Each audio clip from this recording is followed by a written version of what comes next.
Hi, second grade artists. We are ready to start another cave drawing. This time we are going to be drawing many cave animals on our paper, not just one. And we're going to make our paper really look like a cave wall.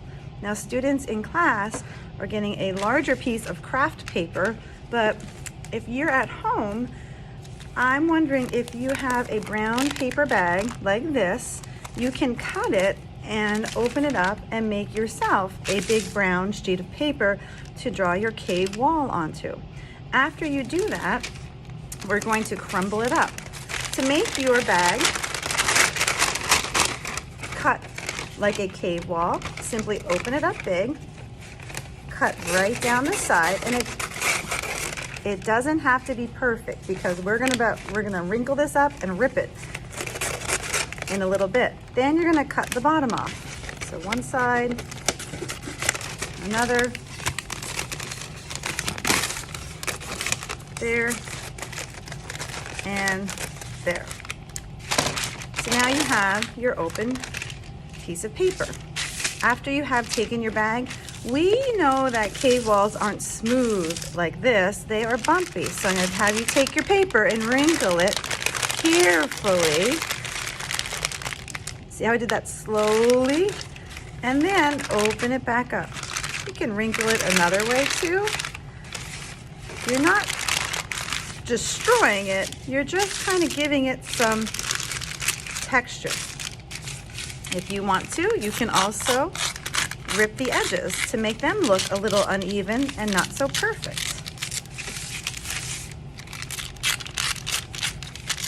When I'm ripping, I'm kind of holding one hand here and pinching right where the rip is.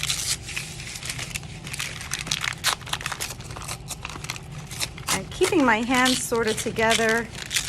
I'm not just taking it here and ripping right down.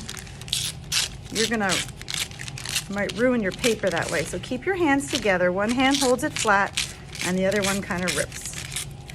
Again, you don't have to do this step, but I think it just makes your paper look a little bit more aged and old like our cave drawings are.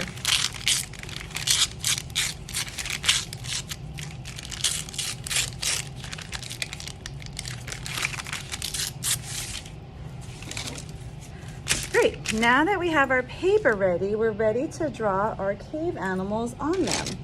I am going to use an oil pastel to draw my cave animals and then smudge them in. On your assignment, you will see that I've posted a picture of different types of cave animals that you might see on a cave wall. When we're done with that, you can paint inside of them with the brown paint, or if you have brown color pencils, that's fine, you can color with those. And then we're going to add some cave doodles around the edges of our picture. So I'm going to get started drawing at least 3 of these cave animals all around my paper.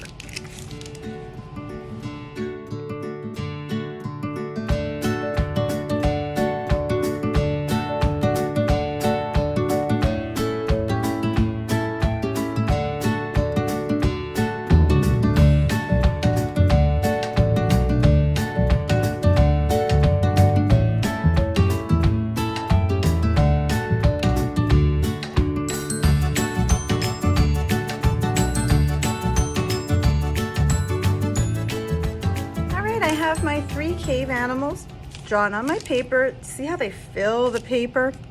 It's even okay if some of the animals overlap or go on top of other ones. One of them is facing that way, 2 of them are facing that way, which makes it for an interesting picture. I'm going to take my finger and just like we did with our other one, I'm going to smudge it around on my paper to kind of make it look like it's an older picture that's been on the wall for a while. I forgot to give this guy a little mouth. And you can make your animals look like they're running or jumping. All right, so now that my pictures look a little old and faded, I'm going to use my brown paint, but you can certainly use your color pencils or crayons would be nice. If you have more than one type of brown, even you can sneak some orange in there, or some reds, yellows, any warm colors in with your browns would look really, really lovely. I'm not going to try to be perfect with this. I'm sure the cave artists weren't always perfect. I think it looks nice when you're just kind of not trying to fill in every little spot.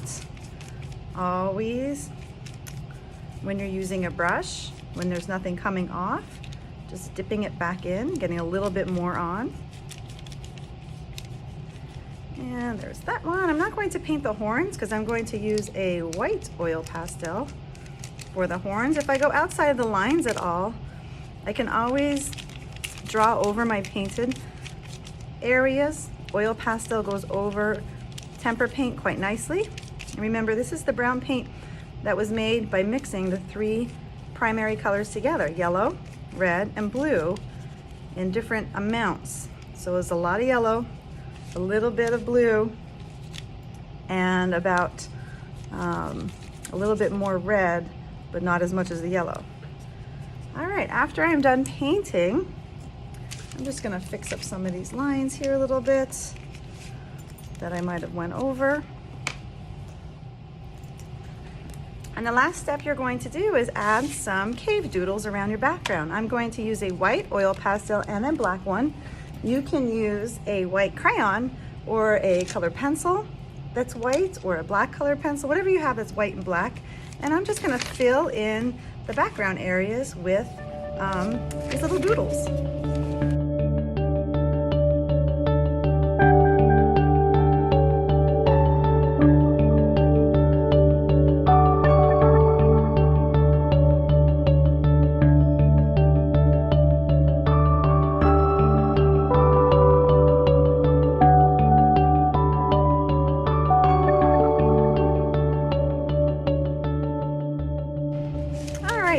I think I'm done for now. I can certainly add more if I want to, but these types of little cave doodles were found on the cave walls, and sometimes they would help tell a story and they would stand for something rather than using words or letters. So some of them might be understandable where this person's hunting, but sometimes they would be a little less what you would expect it to be. But I believe this one is like a meeting place around a fire. This would be like a path towards somewhere else. So this is how the cave people would communicate with one another. We will be working on cave art in class for a few weeks, so it's completely okay if all you get done today is drawing out your animals.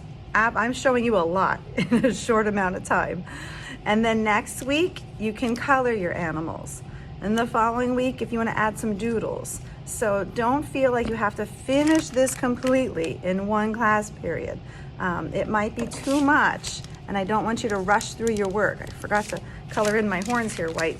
So take your time with this. Just because I did it fast doesn't mean that you should do it fast. Take your time with this and do one step at a time. We will definitely be working on this again next week. I know we will in class.